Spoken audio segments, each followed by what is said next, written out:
वक्फ amendment के खिलाफ कर्नाटक में एक और अजीम शान एहतजाज। शहर मंगलुरु में बड़े पैमाने पर एहतजाज का इनेकाद अमल में आया। यहां तमाम मसलक और मजहब के लोग इसमें शरीक रहे। मुसलमानों की तरफ से मुनक्किदा ये प्रोग्राम काफ़ी काबिल तारीफ है। इसमें तादाद लोगों की देखते ही बन रही थी। इसमें मशहूर मारूफ आलिम दीन A.P. अबू बकर मुस्लियार और E.K. अबू बकर मुस्लियार ने अपने इख्तलाफात को बालाए ताक रखकर इस एहतजाज का समर्थन किया था। इसमें उडुपी के काजी और मंगलुरु के काजी का भी साथ रहा। वक्फ बोर्ड के साबिक चेयरमैन मौलाना शाफी सादी के निगरानी में मुनक्किदा इस अजीम शान एहतजाज में बड़ी तादाद में लोग शरीक हुए। देखिए किस तरह से इंसानी सरों का समंदर देखने को मिल रहा है। यह एहतजाज हिंदुस्तान की तारीख में बड़े एहतजाज में दर्ज हो चुका है। देखिए किस तरह से यहाँ लोग वक्फ के खिलाफ अपनी नाराज़गी का इजहार कर रहे हैं और तमाम उलमा इकराम का, तमाम इसमें आए हुए मेहमानों का एक ही नारा था, वक्फ अमेंडमेंट को ख़त्म करें।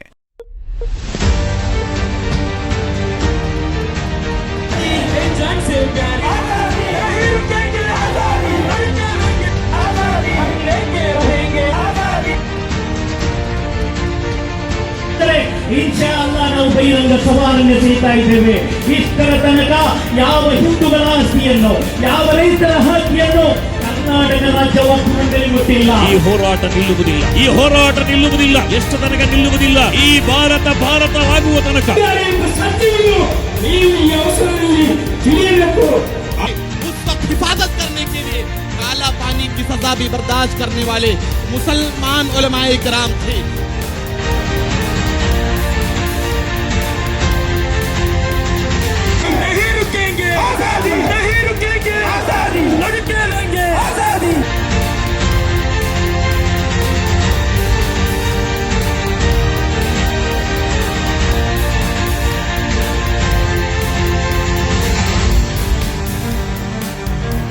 ಎಷ್ಟು ನಮ್ಮನ್ನು ಹೊಡೆದರೂ ಕೂಡ ಮತ್ತೆ ನಾವು ಎದ್ದು ನಿಲ್ಲುತ್ತೇವೆ ಅನ್ನೋದನ್ನು ಕೂಡ ಈ ಸಂದರ್ಭದಲ್ಲಿ ನಾವು ನೆನಪಿಸ್ತಾ ಇದ್ದೇವೆ.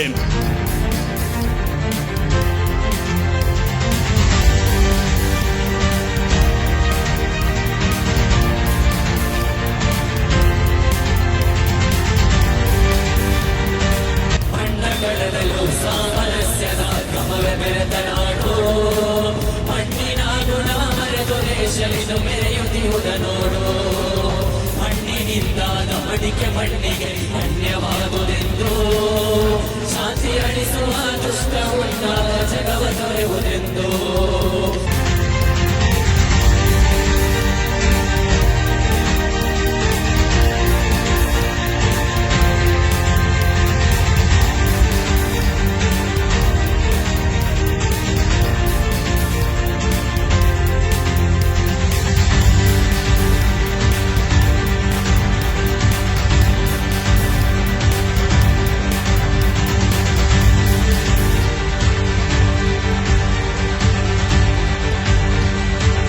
ಭಾರತೀಯ ನಾಗರಿಕ ಪ್ರಜೆಗಳಾದ ನಾವು ಭವ್ಯ ಭಾರತದ ಬಲಿಷ್ಠ ಸಂವಿಧಾನವನ್ನು ತಪ್ಪದೆ ಪಾಲಿಸುವವರು ಮತ್ತು ಅದನ್ನು ರಕ್ಷಿಸುವ ಜವಾಬ್ದಾರಿ ಉಳ್ಳವರಾಗಿರುತ್ತೇವೆ.